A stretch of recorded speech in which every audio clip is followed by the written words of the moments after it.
We're doing another live mock draft coming right up.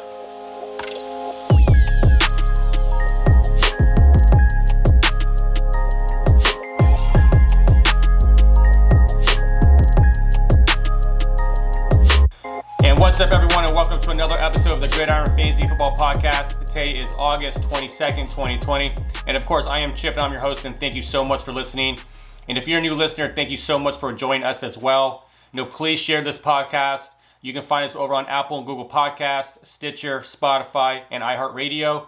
You can also watch us over on YouTube at Gridiron Fantasy Football. So please don't forget to hit subscribe so you don't miss another episode.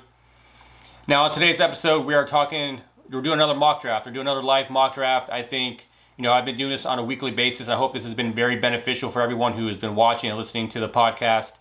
It's super crucial to have this practice, as much as you can. I think it doesn't take too long to do a mock draft, just to get familiar with players, where they're getting drafted, where certain players are being ranked.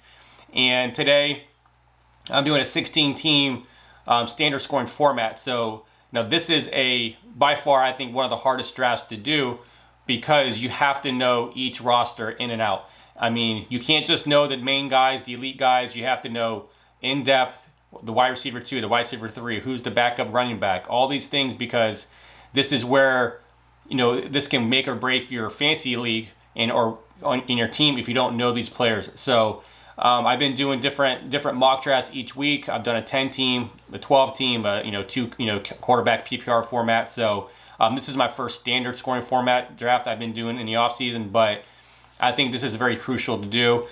So before we get into that draft, we're going to go ahead and get into some of the news just very briefly.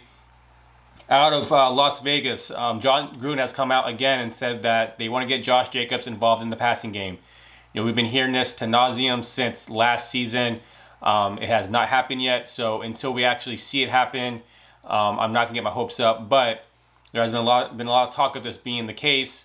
Josh Jacobs came out and said his goal was to get 60 receptions this year. Obviously when a player comes out and has these personal goals, I think the coaches should listen to this. I think that Josh Jacobs knows what he can do in the passing game. I think it's very important that they get him involved and get to the point where they can have him on the field at all times and never take him off the field. I mean, he is a 3-down back. They need to keep him on the field. So hopefully all this news coming out that they're going to try to get him more involved actually does happen. So it's a wait-and-see process. But I do think if all indications turn towards him getting more pass catches and more receptions and targets, I think he is a top 5 running back by without a question. So it's a matter of if it actually happens, but he's a guy that's still gonna go late in the first round, and if he does get the targets and you get him late in the first round, you're gonna get a top 5 guy with good value. So we'll continue to monitor that news and see what happens, but we won't know until the season starts and go from there. But out in Cleveland, Nick Chubb has come off the concussion protocol. Great news for Nick Chubb. I think that it was a good thing that it's only taken him a short amount of time to get back to practice. But for me, I'm just still concerned about his health and his usage, and we don't know anything for sure on how he's to be used this year. But if you look at them, they already came out and said that they want to give both him and Kareem Hunt 15 carries per game. Obviously Kareem Hunt is more used in the passing game, and then now the concussion that he had, I just hope that this is not a long-term thing. I hope that he only has the one concussion. It's not something that happens, every single year, or if it's consistently through the year, because, we've had a bunch of great players, unfortunately, not stay on the field because of concussions. And it's not about him as a fantasy football player, it's about his overall health. We know what happens with brain injuries and how that could definitely alter your life and your quality of life. So I just hope that it's something that's just super minor and that doesn't happen again. But over in Kansas City, Tyreek Hill did not practice today. So obviously we knew that this was going to be the case. He injured his hamstring earlier in the week, and we know that he was going to miss some time. So for him not to practice today is not a shocker. They need to give him rest. They probably need to give him rest until the season starts, just to know that he is 100% when week 1 happens. So hopefully that he is able to recover quickly from this and doesn't hinder him throughout the season. And then last, over in Atlanta, reports out of Atlanta has said that Hayden Hearst should be an every down role player, that he should not, come off the field, that they're hoping to get him to the point where he's on the field for 75% of the snaps. I think that obviously this is super important because, when Austin Hooper went to Cleveland during free agency, they got Hayden Hearst from Baltimore. We all assumed that, Hayden Hearst is going to go into that Austin Hooper role where he's going to be one of those breakout tight ends. And I still think he can do that. But I do think that I am concerned because I do think that Hayden Hearst is a better run blocker and a better blocker in general than Austin Hooper. So he may get more snaps. But my concern is that will that be just more to block, or is he actually be going and running routes and actually being one of those top tight ends we have this year? Because we saw what Austin Hooper can do in that offense. He was a top tight end before he got hurt. So obviously all the indication is that we want to see Hayden Hearst take that role. So that's our hope. He's one of my breakout guys. So hopefully that he is gonna live up to that, at least for my stake. But right now we're gonna go into the draft. And so if you're watching on YouTube, I'm sharing my draft board right now. As you can see, it's a 16-team standard format. I have the 8th pick, which I actually don't mind having the 8th pick. I think that is beneficial for me because if I had the 1st pick or the 16th pick, I don't have to go so many picks in between. So I feel like I get better value and better players at this position. I will say this, that I did a mock draft just for practice.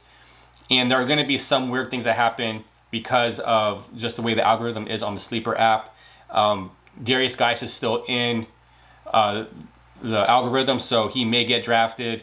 So that's some of those things. Like some of these guys are not taken out of the actual rankings. So just be aware that if that happens, I'll obviously bring it to your attention. But this is why you do mock drafts, because you're just not sure exactly how things are going to play out. But it looks like it's not updated where Darius Geis is out of the actual complete rankings of all the drafts. So I'm going to beginning of the draft, and right off the bat, obviously the 1st pick overall is Christian McCaffrey.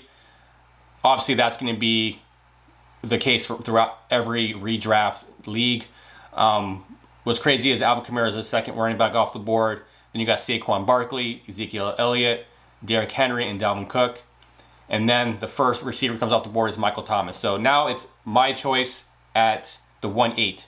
Now, if you've listened to the podcast, I am a big favorite. Like, I love favoring running back heavy drafts. So I have my options. Right now I go Josh Jacobs, Nick Chubb, Joe Mixon, Miles Sanders, and there's Aaron Jones, Kenyon Drake. But right there is Clyde Edwards-Helaire. So I know that he's a rookie. I know that he's had limited offseason. He is still trying to get his feet wet in the offense. And all the reports out of Kansas City is telling me that he's pretty much as advertised. So if that's being the case, I have no problem taking Clyde Edwards-Helaire here. So that's who I'm going to draft my 1st pick overall in the 1st round. And then it follows up with Josh Jacobs, then Patrick Mahomes, Nick Chubb, Joe Mixon, Aaron Jones, Tyreek Hill, Lamar Jackson, then Miles Sanders rounds out the 1st round. And then to start the 2nd round, you got Julio Jones, following Devontae Adams. And then nothing too crazy. You got Travis Kelce coming off the board as the 1st tight end at the 2-8.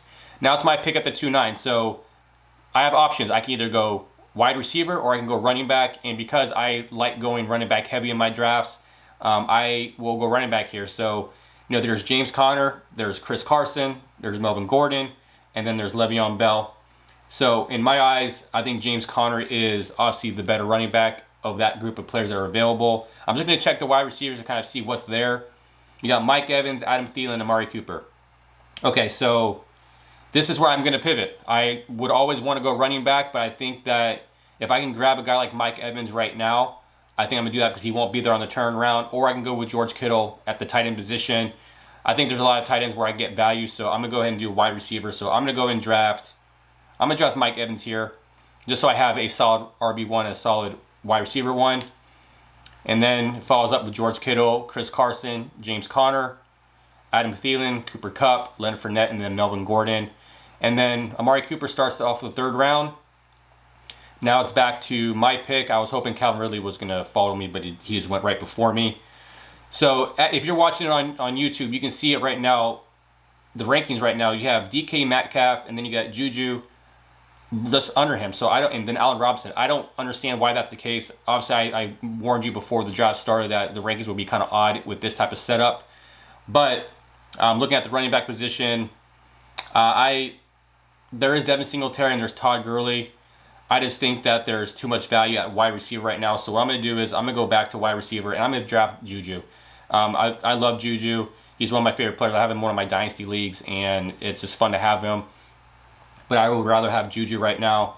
And then, Allen Robinson's still there. I don't think he just went, so he's not going to be drafted by me. But I just think when you look at the offense, I like Allen Robinson a lot this year too. But if you look at the offense compared to like Pittsburgh compared to Chicago, I know Allen Robinson had a really target-heavy year last year. He had a great season, he had 98 catches, but Juju, I think, is in the better offense, and I think Juju actually has a bounce-back season. Now it's my pick again at the 4-9, and it looks like I went from thinking about going running back heavy. It looks like I'm going to go receiver heavy because Odell Beckham is right there for me to draft. So I'm going to grab Odell Beckham. He's there at the 4-10, at the 4-9. So right now I have Mike Evans, Juju, and Odell Beckham as my wide receiver. So, obviously this is a practice mock draft. This is not going to happen in your leagues. If you have anybody who's able to know who these players are, I mean, it's one of those things where it's a practice, but this could be what happens in your draft. So that's why we do these drafts. Now I'm at the 5-8. Now I'm going to have to go running back. I have to draft running back just because I have three really good wide receivers, and I have Clyde Edwards-Helaire as my running back. So I'm going to grab, right now there's Ronald Jones, Cam Akers, Sony Michel, and J.K. Dobbins. Obviously, I'm not drafting Sony Michel because he's injured. And then Ronald Jones, I want to believe the hype that he's going to be the starting running back. So what I'm going to do is I'm going to draft Ronald Jones here and I'll have that wide receiver running back for the Bucs. I still think the Bucs have a very, good lethal offense. So I think that Ronald Jones is a good pick there. And it could be a big value pick. And now going through the 6th round, J.K. Dobbins went at the 6-4. I mean, Sony Michel got drafted. And then Jordan Howard got drafted at the 6-8. So it's my pick at the 6-9. And let's look at what we have available to us. At wide receiver, we have, we got some decent options here. I'm looking at tight end, so we got at tight end. Not really anybody I want to draft right now. I mean, Jared Cook's there, Austin Hooper, Noah Fant. I just don't think I need to draft any of those guys right at this moment. At quarterback, there's still some good options. I think I'm going to wait. So let's look at running back. You got Phillip Lindsay, Matt Breida, Alexander Madison, Latavius Murray. I honestly don't like... Antonio Gibson's there, but I'm not going to draft. That's too high to take him. Damian Harris is there. He's some of the guys he's a guy that I'm high on right now because of the injuries to Lamar Miller and Sony Michel. But let's see. I'm going to take wide receiver wise, tight end. You know what? I'm going to go Phillip. No. Let's see. Yeah, I'm gonna go Phillip Lindsay here. This is what you have to do, and when you get these big leagues, you have to figure out, who are the better options. I know he's in the running back by committee with Melvin Gordon, but I think that the Denver Broncos are gonna have a very good offense this year. So, and if their defense plays well and they have the lead, that could be more opportunities for Phillip Lindsay to run and all that. So I think that's not a bad pick. He's my 3rd running back, so I don't think that's bad as a depth pick or play him in the flex, but I wouldn't play him in the flex because I have Mike Evans, Juju, and Odell. But now it's back to my turn, and let's see. Matt Breida went. Tom Brady went at the 7-4. Mecole Hardman went at the 7-5. Emmanuel Sanders went at the 7-6. Then Latavius Murray went at the 7-7. So now I have my options, and I think I'm going to go... I think this is where I'm going to go running back again because I really don't need another receiver. And Keyshawn Vaughn, they have him ranked as the top guy right now, but Keyshawn Vaughn, I was high on him because they drafted him. The Bucs drafted him in the 3rd round this year, but it looked like more of a case where he's going to be more of a kick returner first. And I think that, that's the case with him because, you bring in LaShawn McCoy, then you have, Ronald Jones there. I just don't see where Keyshawn Vaughn really fits in to any type of starter position. So I'm not drafting him. And I could go up with someone like Tony Pollard or whatnot, or Zach Moss, but I'm going to go running back wise. I'm going to draft Hayden Hearst only because I think that he has the potential to do some good things in the beginning of the season. So I'm going to grab him as my fourth running back. And then I think on the turnaround, I'm either going to go tight end or wide receiver again, just to see what's available there. Okay, so if Mike Gesicki's there, I'm going to take him. Yeah, there's a little bit of a run on tight end. I mean, you had Austin Hooper, then Noah Fant went right before my pick. And yeah, I like Mike Gesicki so much this year. He's a guy that, I've been saying in my podcast that you do have Preston Williams there. He's now playing and practicing with no restrictions. I think that does hurt him a little bit, but the way that Chan Gailey uses the tight end in the slot position, I think there's going to be a lot of mismatches. So I like, Mike Gesicki, especially in a 16-team league. That's not a bad tight end to have because it's going to be very hard to find a good productive tight end if you don't get Kittle or Ertz or Kelsey. All right, now it's my pick at the 9-8. Now this is where I might go quarterback here because there's been a few quarterbacks off the board now. Jared Goff and Kirk Cousins went right before me. So I have my option of Big Ben, Ryan Tannehill, Cam Newton, Phillip Rivers, Drew Lock, Jimmy Garoppolo, Joe Burrow. I'm going to go ahead.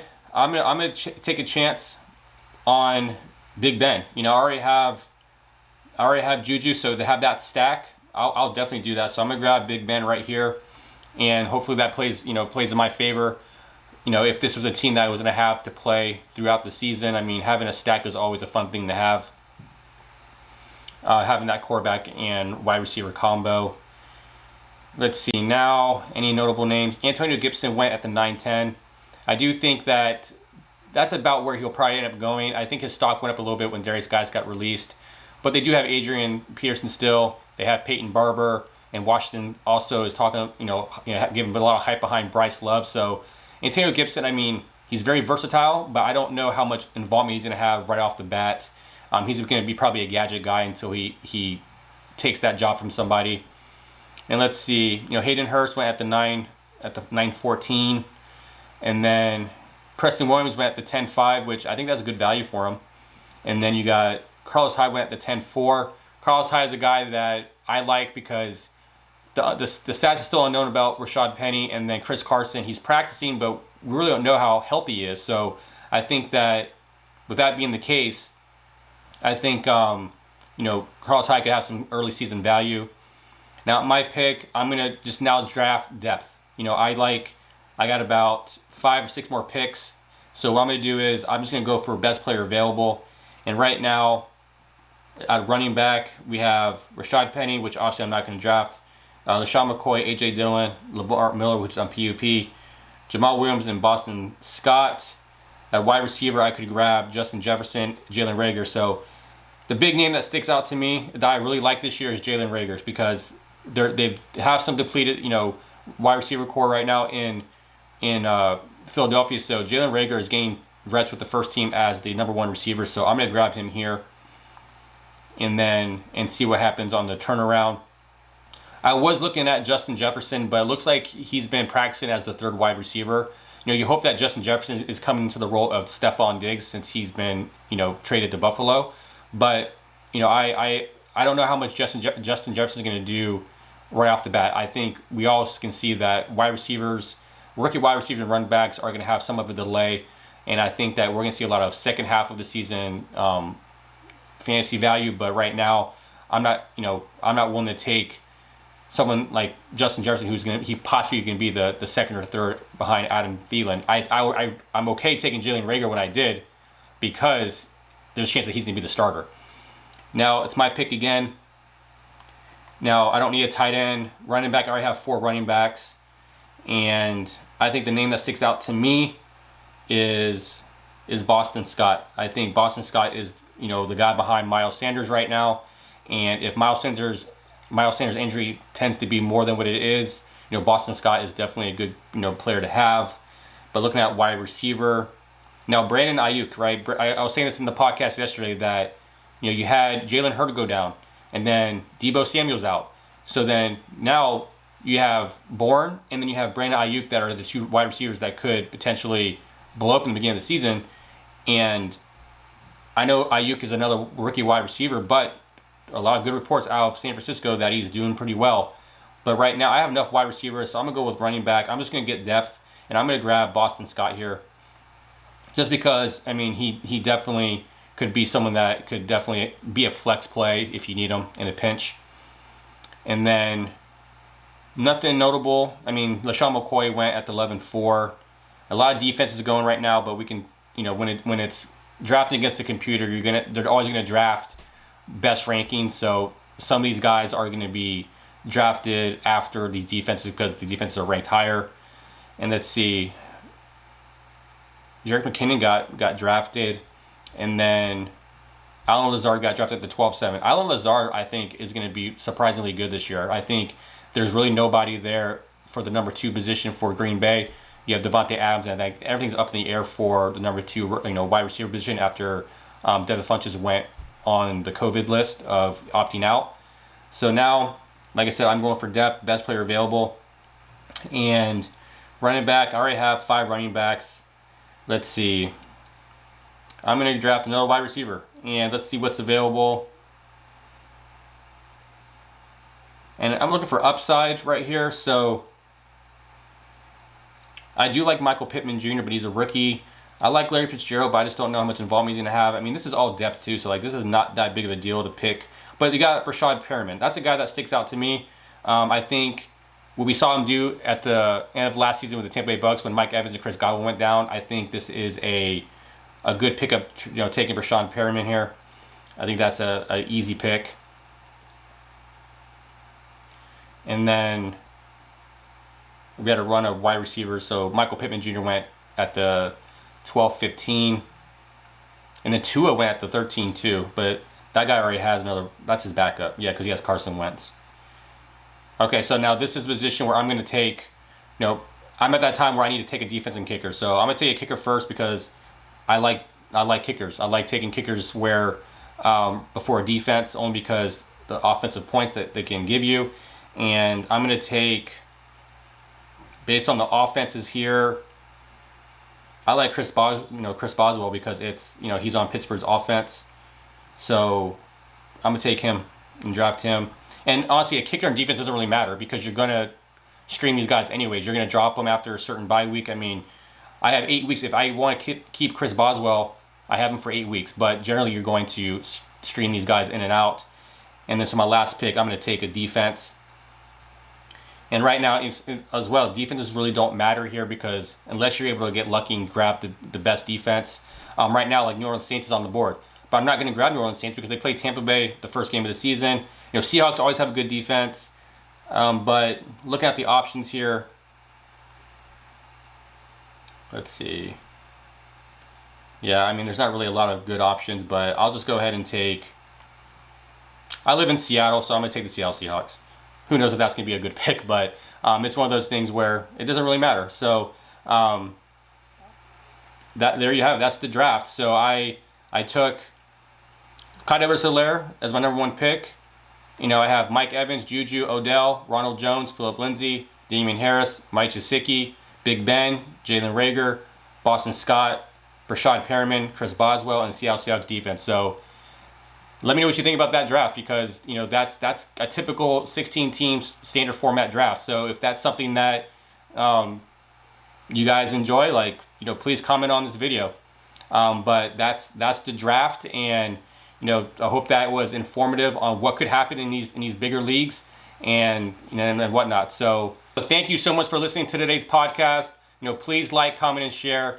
Now, on the next episode, I will be discussing my guys for 2020. So I'll be picking about a handful of guys that I really think are going to do well this season, that are going to have good value, that are my favorite players. So, please don't miss that episode. And also in the next episode, I'll be doing an Adam Thielen autographed jersey giveaway. Now those details will be in the next episode, so don't miss the episode so you know how to get into the drawing for that signed jersey. But like I said, don't forget to hit subscribe. And if you want to follow us on social media, you can find us on Facebook and Twitter at the Gridiron Pod, and on Instagram at Gridiron Fantasy Football. So that's it for today. Have a great day. We'll see you all in the next episode. Take care.